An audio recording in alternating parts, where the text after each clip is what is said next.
주님의 사랑 안에서 날마다 큰 은혜를 경험하며 살아가기 원합니다. 오늘은 베스도 총독 재판이라는 제목으로 사도행전 25장 1절에서 22절 본문의 말씀을 통해서 함께 하겠습니다. 사도행전 25장 1절 말씀부터입니다.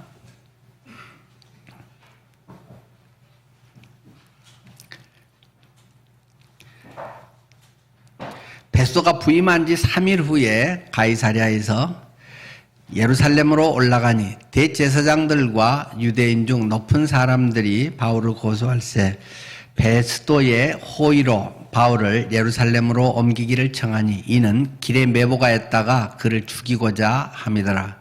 베스도가 대답하여 바울이 가이사랴에 구류된 것과 자기도 멀지 않아 떠나갈 것을 말하고 또 이르되 너희 중 유력한 자들은 나와 함께 내려가서 그 사람에게 만일 옳지 아니한 일이 있거든 고발하라 하니라.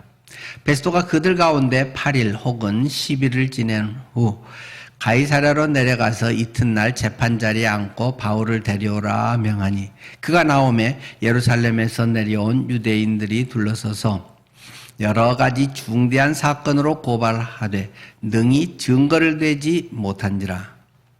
바울이 변명하여 이르되 유대인의 율법이나 성전이나 가이사에게나 모두 내가 도무지 죄를 범하지 아니하였노라 하니 베스도가 유대인의 마음을 얻고자 하여 바울더러 묻되 네가 예루살렘에 올라가서 이 사건에 대하여 내 앞에서 신문을 받으려느냐?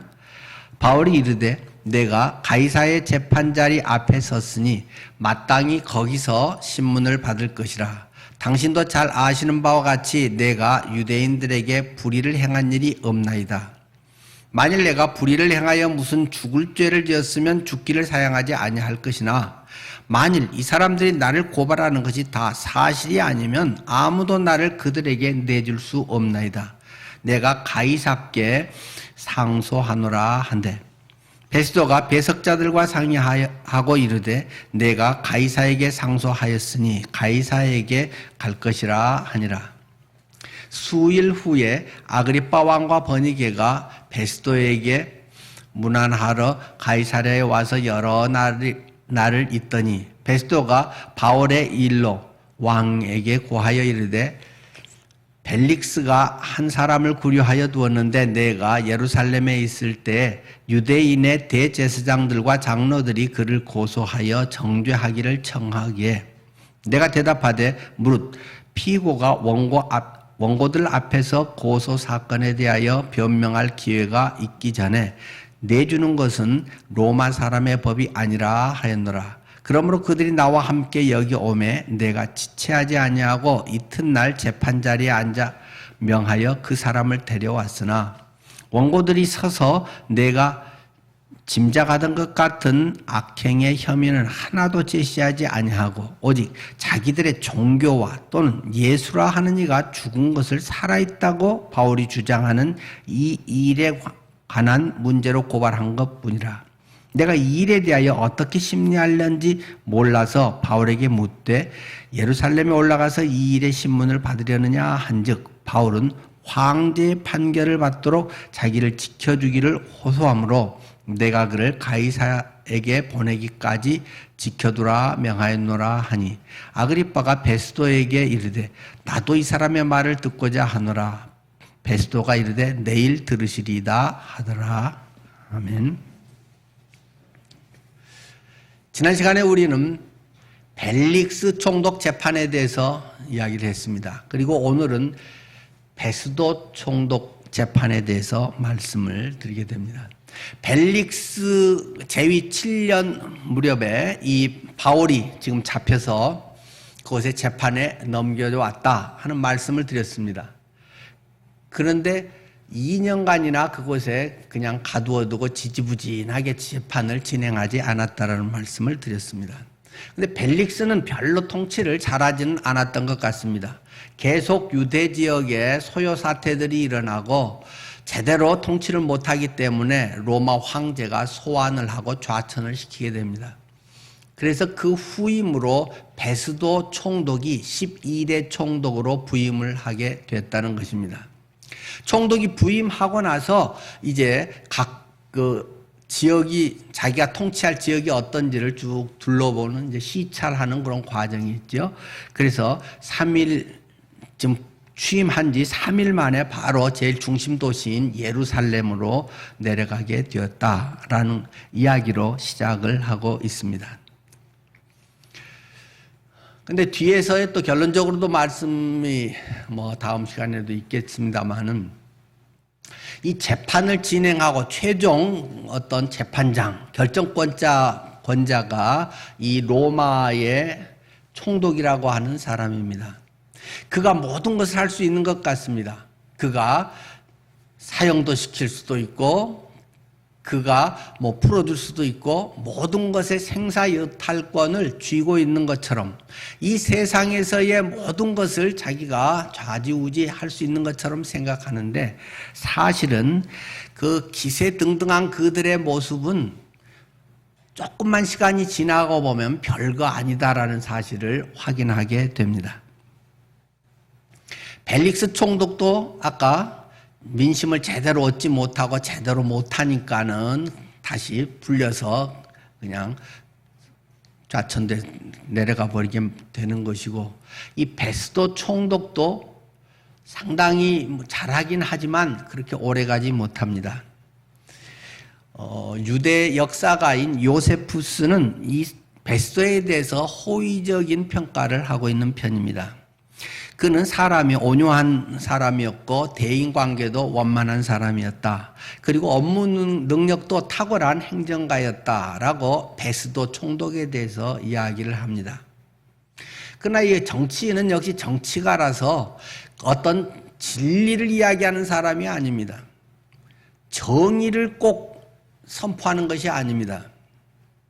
정치인은 사람들의 마음을 잘 이렇게 때로는 애둘러서 어떤 목적을 이루도록 하는 그러한 일이 많기 때문에 그는 사람들의 환심을 사는 일에 많은 관심, 여론에 주목하지 않을 수 없는 그러한 아주 취약한 면이 있다는 사실을 우리는 잘 알고 있습니다. 베스도가 이렇게 재판을 오늘 쭉 합니다만은 역사적으로도 베스도는 어떻게 된 일인지는 잘 모르지만 갑자기 2년 후에 죽어서 베스도 총독의 임기는 끝나고 맙니다. 상당히 벨릭스 총독보다는 괜찮은 사람인데 어떻게 됐는지 역사에 자세한 기록은 없지만 2년 후에 갑자기 죽어버렸다. 그래가지고 끝나버리고 다른 이제 또 총독이 그 뒤에 오게 됐다. 성경에는 이제 그 베스도까지만 나와 있습니다. 총독은. 어떤 이러한 것들에 우리가 쭉 보면 사람은 계속 떠날 수 있습니다. 바뀔 수 있습니다. 어떤 일에서 누가 큰 일하고 좋은 일, 잘한 일 있어도 사람이 천년만년할 수는 없습니다.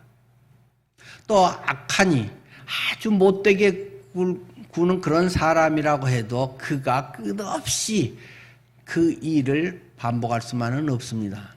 잘해봐야 100년 안의 이야기인 것이고, 그런 다음에는 역사에 때로는 이름조차 기억되지 않고 마치 파도에 물결이 솟구쳤다가 그냥 사라지듯이 인간의 삶이라고 하는 많은 것이 하나님 앞에서는 그러한 존재라고 하는 것을 보여주고 있습니다. 사람은 떠나게 되어 있습니다. 환경은 계속 뒤바뀌게 되어 있습니다. 우리의 여러 가지 상태는 좋은 일도 있다가 안 좋은 일도 있다가 계속 뒤엉키게 되어 있습니다. 그러나 중요한 것은 하나님은 떠나지 않으신다. 하나님은 항상 그 역사의 현장을 주도하고 계셨다. 때로는 전면에 등장하기도 하고 강력하게 등장하기도 하고, 때로는 후면에서 보인 듯 보이지 않는 듯 진행하고 계신 그 하나님의 손길이 있다는 사실을 늘 우리는 기억해야 됩니다. 그것을 믿는 사람들이 그리스도인들입니다. 그렇기 때문에 우리는 내 앞에 놓여진 지금의 환경 속에서 이게 좋아 죽겠다, 죽겠다, 이렇게 너무 슬퍼할 것도 없고 너무 기고만장하고 좋아 죽을 것도 없고 뭐 그렇게 해서 막 자랑을 너무 할 것도 없고 열등감에 기죽을 것도 별로 없습니다. 덤덤하라는 것이 아니라 그 속에서의 날마다 주님의 손길, 주님의 인도하심을 발견하고 그 속에 하나님과의 내밀한 기쁨을 경험하는 것이 크리스찬의 좋은 신앙이라고 하는 것입니다. 일이 잘 된다고 그것이 꼭 좋다고 이야기할 수 결코 없다는 걸 우리는 수없이 보지 않습니까? 우리나라 정치사에서도 그것은 계속적으로 우리에게 증언해주고 있는 거 아닐까요? 1980년대 이후의 대통령들 한 5분을 살펴봅시다. 순서대로 전두환 대통령이 등장을 하게 됩니다. 그 뒤에는 노태우 대통령이 대통령의 최고권자를 차지하게 됩니다. 그 다음에는 김영삼 대통령이 차지하게 되죠. 그 다음에는 김대중 대통령이 차지하게 됩니다. 그 다음에는 노무현 대통령이 차지하게 됩니다. 이 5 대통령들만 우리가 최근에 경험했던 그 일들만 봐도 그런데 참 역사의 아이러니라고 해야 할까요? 그분들이 뭐 잘했건 못했건 뭐 대한민국 대통령 거의 전부가 다 불행한 역사를 가지고 있는 대통령이고 말년이 좋은 분이 거의 없다는 것을 우리는 안타깝게 생각합니다. 그런데 그 5 대통령이 세상을 떠난 순서는 뭐 꼭 그것이 잘했고 못했고를 떠나서 아파서 그럴 수도 있고 무슨 다른 일로 그럴 수도 있고 하지만 누가 제일 먼저 돌아가셨죠? 노무현 대통령이 제일 먼저 돌아가셨습니다. 그 중에 제일 5번째 노무현 대통령이 돌아가셨고 그 다음에는 4번째였던 김대중 대통령이 돌아가셨습니다. 그 다음에는 3번째였던 김영삼 대통령이 돌아가셨습니다. 그 다음에는 2번째였던 노태우 대통령이 돌아갔습니다. 그 다음에는 제일 처음 했던 전두환 대통령이 돌아갔습니다. 대통령 한 순서와 완전히 정반대로 5명이 거꾸로 세상을 제일 먼저 떠나게 됩니다. 그것은 꼭 나이가 많고 적고 차이도 아니었습니다. 역사라고 하는 것은 우리 인간의 어떤 힘, 인간이 이룰 수 있는 최고 총아라고 할 수 있는 것은 이렇게 전혀 예측할 수 없는 길로도 얼마든지 간다는 것입니다. 우리 인간의 손을 넘은 영역이라는 사실을 우리가 기억해야 됩니다. 대통령 이후에 무엇을 어떻게 해서 뒤에서 뭘 수렴청정하듯이 뭘 어떻게 해보려고 하고 뭐 돈도 많이 준 비자금도 마련해 놓고 어쩌고 저쩌고 사람들 심어놓고 뭐 해도 소용이 없습니다. 역사라고 하는 큰 도도한 역사의 강줄기에서 하나님의 섭리를 살펴보면 우리의 어떤 삶에서 우리가 뭔가 이룬다고 하는 것이 그렇게 대단한 것이 아니라는 사실입니다.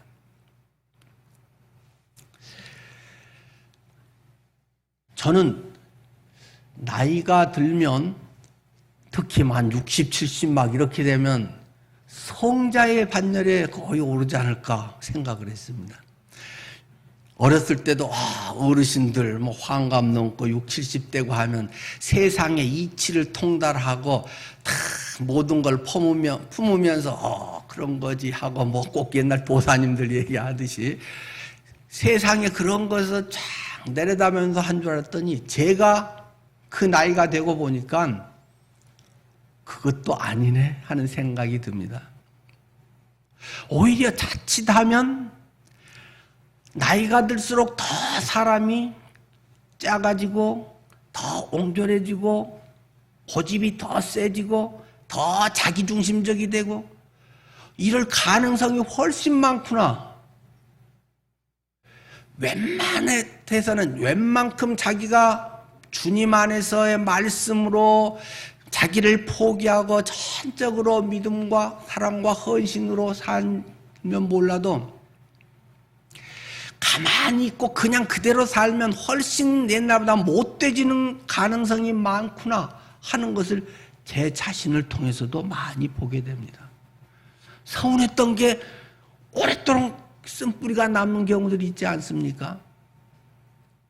누가 뭐라고 조금 하는 것도 그렇게 서운해지고 금방 그렇게 화해가 잘 안 되기도 하고, 인생이 허허 그런 거지 뭐, 그런 게 인생이지 뭐, 이렇게 하면서 너그럽게 탁 하고 뭐 좀 손해봐도 아유 그럴 수 있는 거지 뭐, 돈이 인생의 전부냐 뭐, 그게 전부니 하면서 자 그냥 아주 넓은 포용력이 있는 그런 인물이 될 줄 알았는데 안 그럴 가능성이 훨씬 많더라는 것입니다. 나이 들수록 정말 추해질 가능성이 참 많은 거구나. 나는 어떻게 나이가 들어야 되지? 자주 생각을 합니다.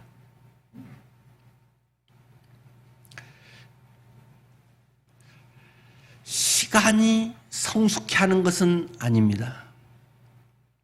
시간 속에 잘 발효된 그런 경우는 성숙하게 아름답고 멋있고 맛있는 것이 되지만, 시간이 지나서 잘못 발효되면 썩어버립니다. 발효가 아니라 썩어버리고 냄새 풍기고 쓰레기 처리하는데도 골치 아프게 되는 것입니다. 인생의 삶 속에 지금 성경에서 우리가 보고 있는 것도 시간이 지나면 아주 포용력이 있어지는가? 오늘 본문에 보면 그런 것 아니라는 것이죠. 자, 베스도가 예루살렘에 가서 이제 시찰을 해서 앞으로 내가 다스릴 때가 여기지, 이게 그 제일 중심지고 이걸 잘해야 되는데, 가서 여러분들 뭐 이제 인사하면서 어떻게 하면, 어떻게 해드리면 좋겠습니까? 여러분들 뭐가 문제입니까? 혹시 뭐 민원에 뭐가 있습니까?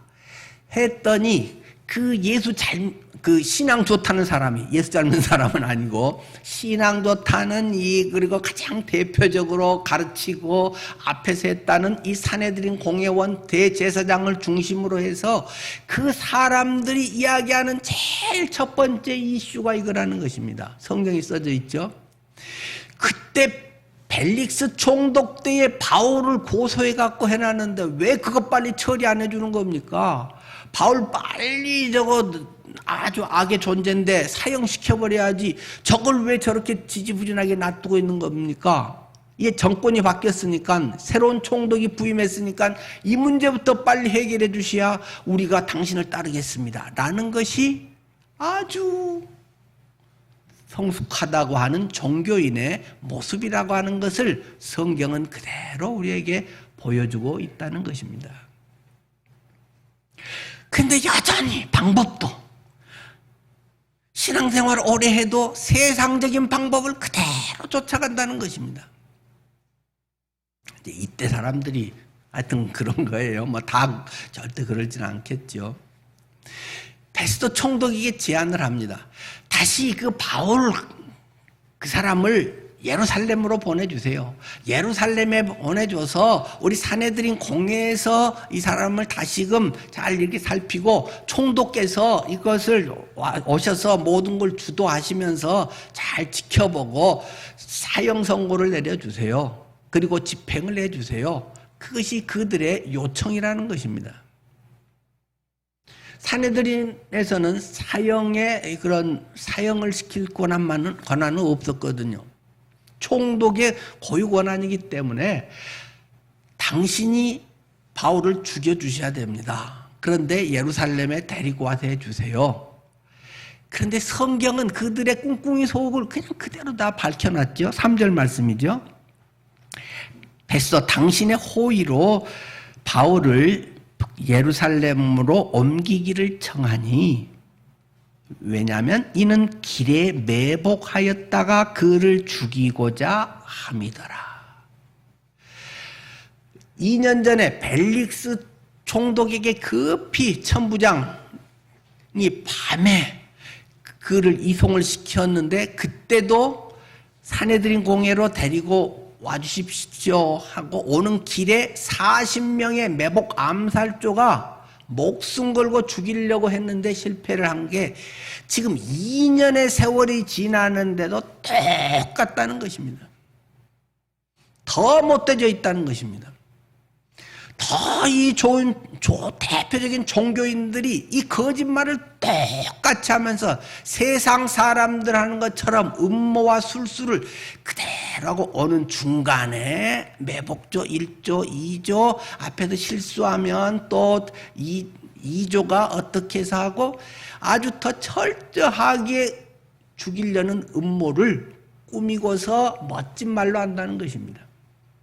세상적인 방법을 그대로 답습하면서 속에는 그러한 미움과 원망과 남을 죽이고자 하는 그런 자기 아집이 그대로 있으면서 범지루한 이러한 위선자들을 양산하고 있는 데가 종교 집단인 사내들인 공회였다라는 것을 성경은 수시로 우리에게 보여주고 있는 것입니다. 우리들의 삶에도 그렇게 되어버릴 가능성은 늘 존재한다는 것입니다. 주님과의 개인적인 친밀한 관계, 그리스도의 빛 가운데 내 모든 것을 벌거벗고 자존심, 체면 내려놓고 그대로 주님 앞에 엎드려서 날마다 살지 않으면 습관대로 살아버리고 죄의 습성대로 더 못된 그런 종교인이 되어버린다는 사실을 성경은 계속 우리에게 경고하고 있는 것입니다. 세월이 지나고 직분이 주어진다고 결코 변하는 것이 아니라는 사실을 기억해야 됩니다.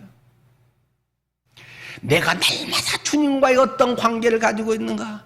내가 닥친 일에서 얼마나 너그럽게, 얼마나 사랑과 얼마나 포용과 얼마나 내가 희생해가면서 내 돈 퍼줘가면서 시간 쏟아 부어가면서 얼마나 사랑하고 있느냐에 달려있는 것이지, 내 것을 챙기고 내 것에 뭔가를 자꾸 견고한 성을 쌓아가서 자기가 뭐가 이렇게 인정받으려고 하는 그런 것 속에는 썩은 냄새만이 더욱 풍겨나게 되어 있다는 것을 계속 바울의 이 사건을 통해서도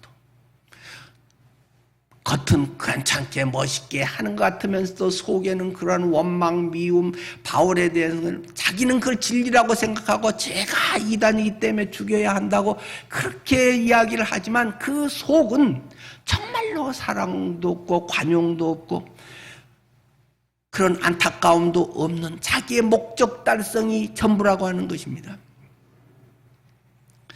이런 종교인이 안 믿는 사람보다 훨씬 불쌍한 존재들입니다.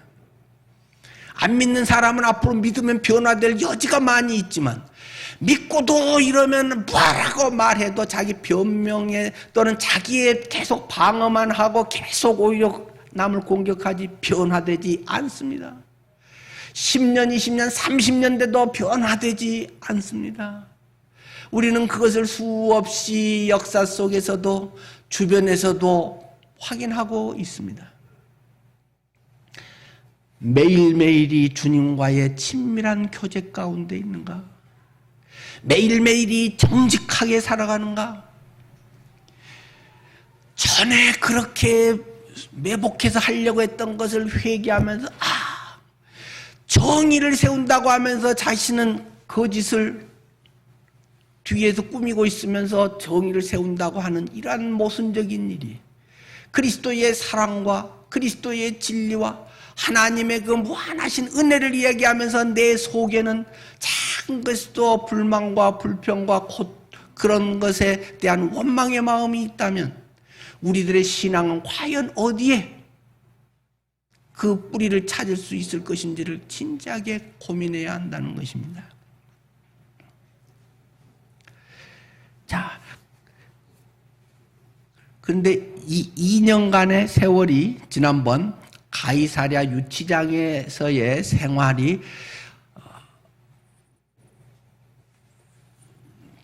서운한 또는 뭐 이게 안 좋다고 생각할 수도 있지만 그것이 오히려 큰 유익일 수도 있다라는 말씀을 지난 시간에 드렸습니다. 어떤 것이 유익이었다고요? 때로 우리 인생에는 삶에 내가 원하지 않는 대로 되는 것이 많이 있습니다.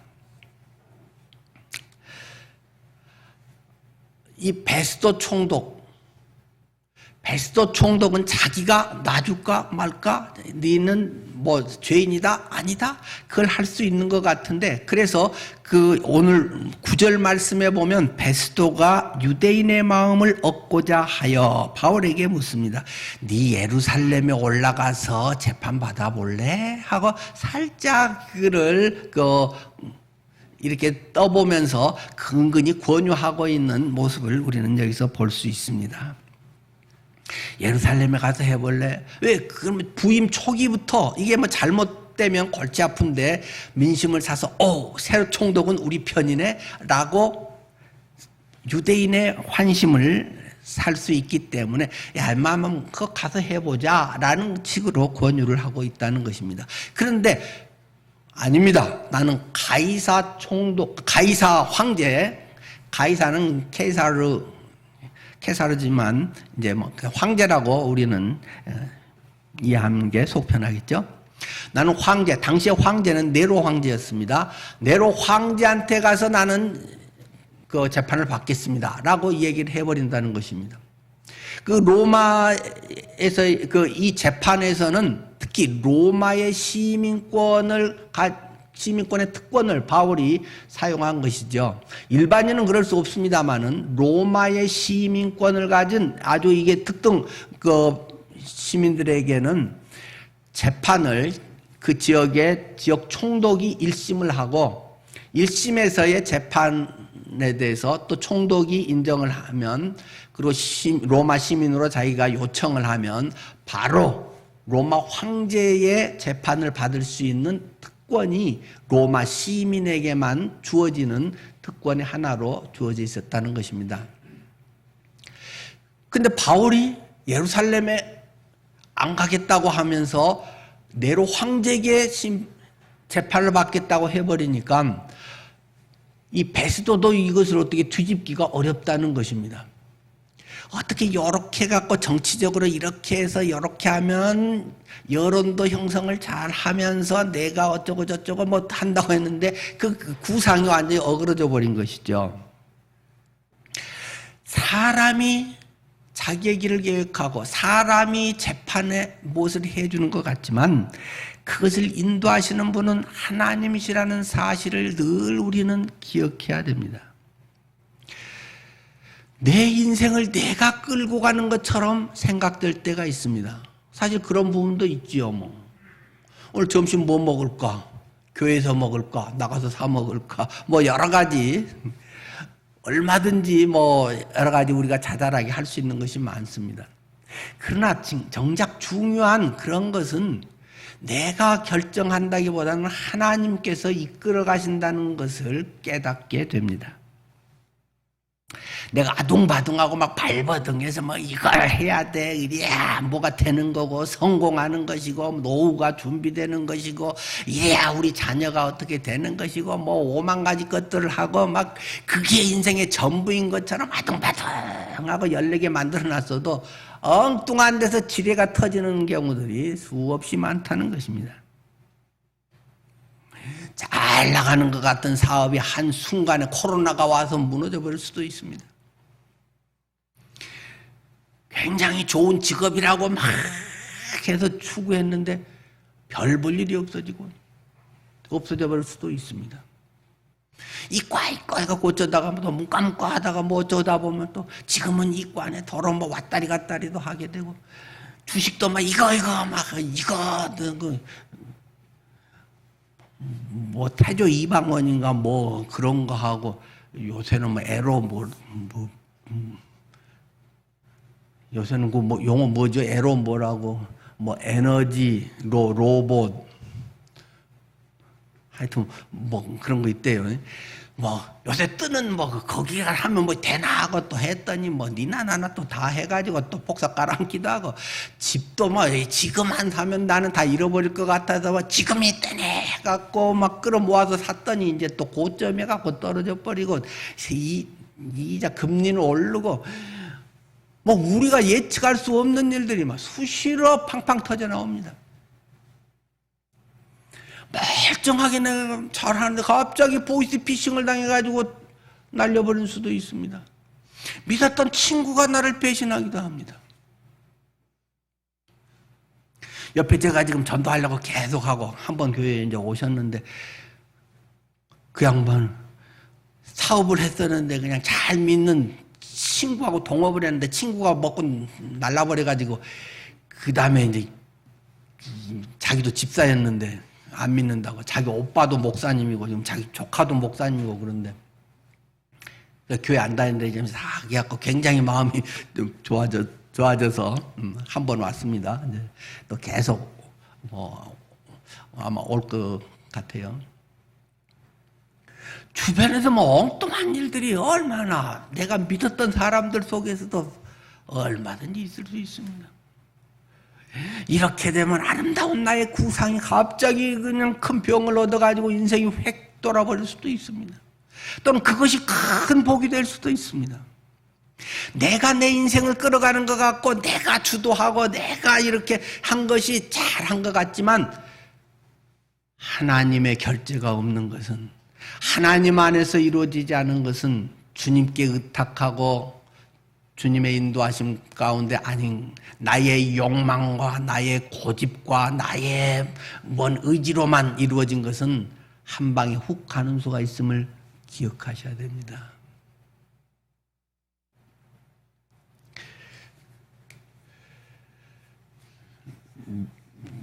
로마 그 교황이었던 이 전 교황 베네딕토 16세, 지금 이제 프란체스코 교황 바로 앞에였잖아요. 그 양반이 그 전에 그 교황을 스스로 사임한 사람이 한 600년 전에 있었고 한 600년 만에 스스로 교황을 사임하고 나는 그만할란다 하고 이제 프란체스코가 이어서 지금 하잖아요. 그래서 지난달 말에 그 베네딕토 16세가 세상을 떠났지 않습니까? 그 이제 요즘 최근에 그 떠난 이유에 대한 그 보고서 발표들이 제일 중요한 이유가 뭐였냐? 불면증. 베네딕토 16세가 불면증 때문에 내가 교황 일을 계속 할 수가 없었다. 그게 제일 직접적인 요인이다. 라고 이야기를 했다는 것입니다.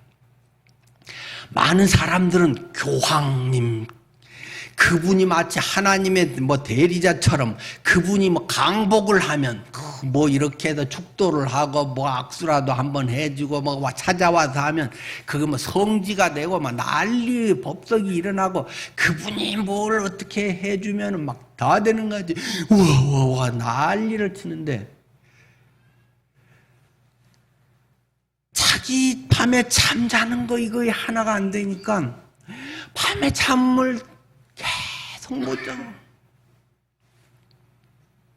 2005년부터인가요? 계속 불면증을 매일 시달려서 잠을 도저히 잘 수가 없고 잠 좀 잤으면 하는데 뭐 다른 행사 일정들은 많고 막 미치겠다는 거예요. 나 교황 노릇 더 못하겠다. 너 물러날래? 뭐 다른 여러 가지 요소도 있고 뭐 중간에 조금 다친 적도 있다고 하더라고요.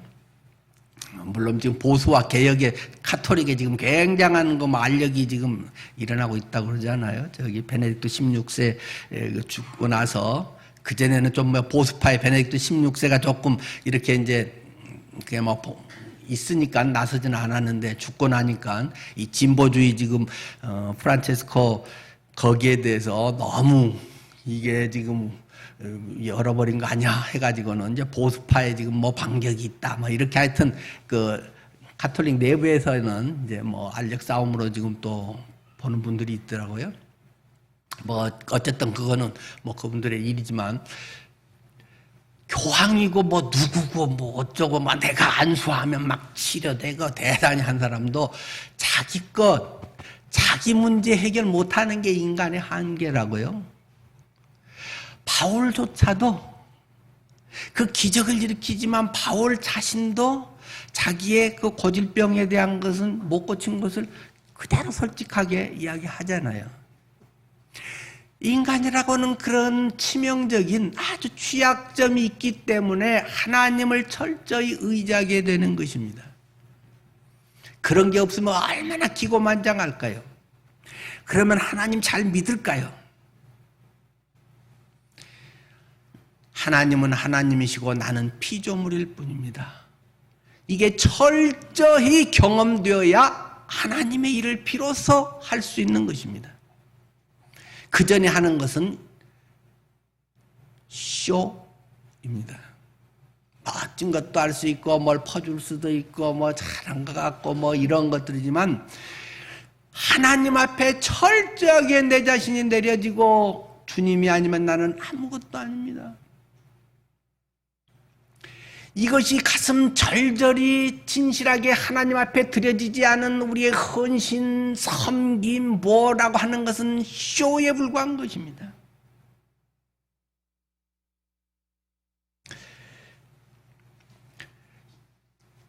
벨릭스 총독이나 베스도 총독이나 정작 본인이 할 수 있는 건 별로 없다는 것입니다.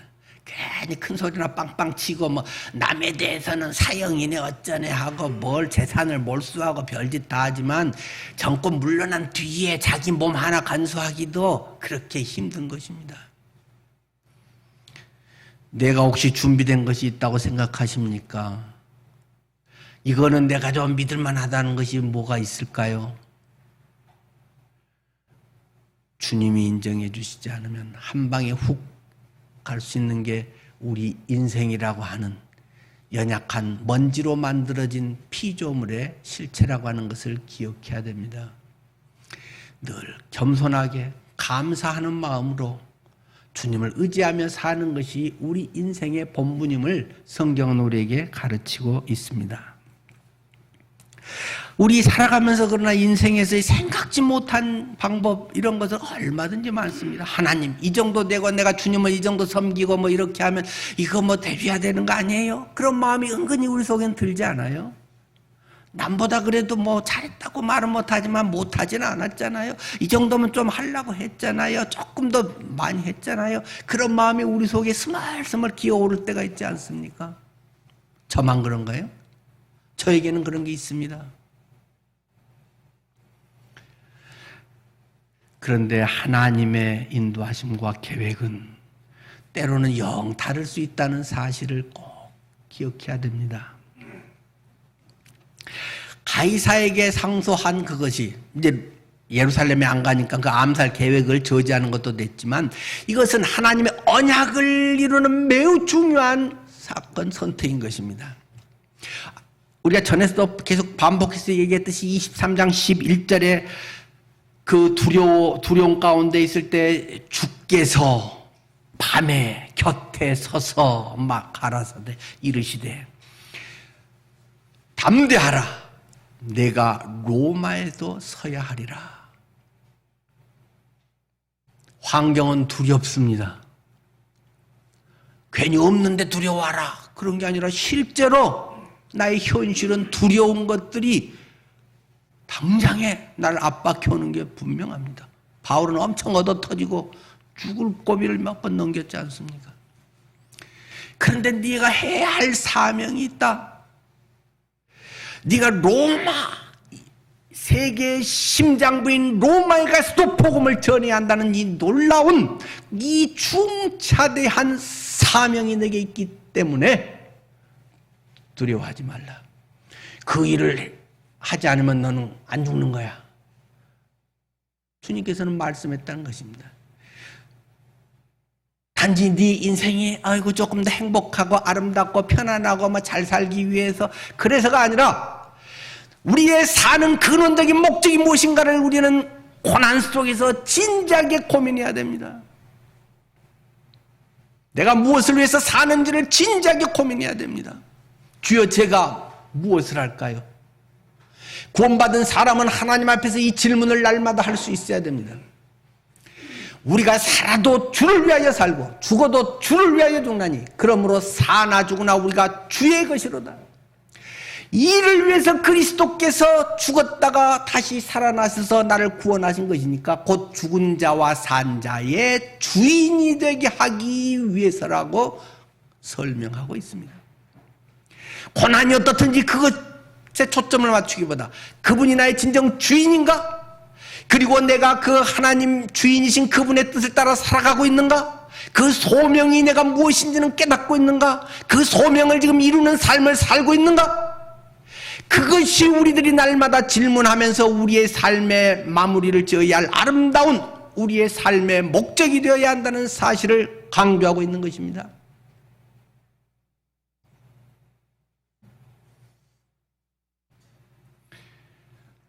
단지 나의 현실적인 어떤 그런 문제에 있으면 밤낮 우울하게 살 수밖에 없습니다. 세상에 뭐 좋을 일이 얼마나 그리 있나요? 전 별로 없습니다. 순간순간에 물론 뭐 손녀가 웃고 뭐 그런 것 다 귀엽고 행복하고 뭐 이런 것도 있고 뭐 부부가 평안하게 뭐 이렇게 하는 것도 감사하고 그런 것도 있지만 뭐 좋아 죽겠고 뭐 그렇게 이거 내 삶의 목적이네 할 만한 게 뭐 얼마 있어요? 갈수록 뭐 환경이 좋아집니까? 안 그러세요? 골칫거리 더 많고 피곤할 일 더 많고 몸도 내 몸 같지 않고 해마다 틀리고 그런 게 훨씬 해마다 많아지지 않습니까? 인생은 그런 거 아닙니까? 그러니까 주님께 가는 거지 뭐 멀쩡하다가 갑자기 가면 그거 이상하잖아요. 서서히 쇠퇴하다가 싹 사그러지는 것이 인생이라고 하는 거 아니겠습니까? 그것이 하나님의 섭리 아닙니까? 여러분의 삶에서 그 목적을 이루기 위해서 살고 있는가를 꼭 명심해야 됩니다. 현재 무슨 일이 일어났냐, 뭐 좋은 일이냐, 싫은 일이냐, 밤낮 거기에 있으면 그러다가 평생 그냥 끝나는 것이지.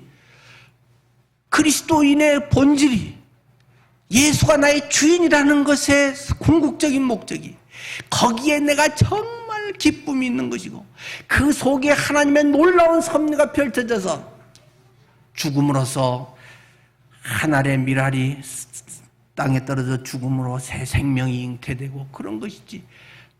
나는 안 썩고 땅속에 그냥 죽지 않은 씨앗으로 있을래. 그게 무슨 행복이고 씨앗의 의미겠습니까?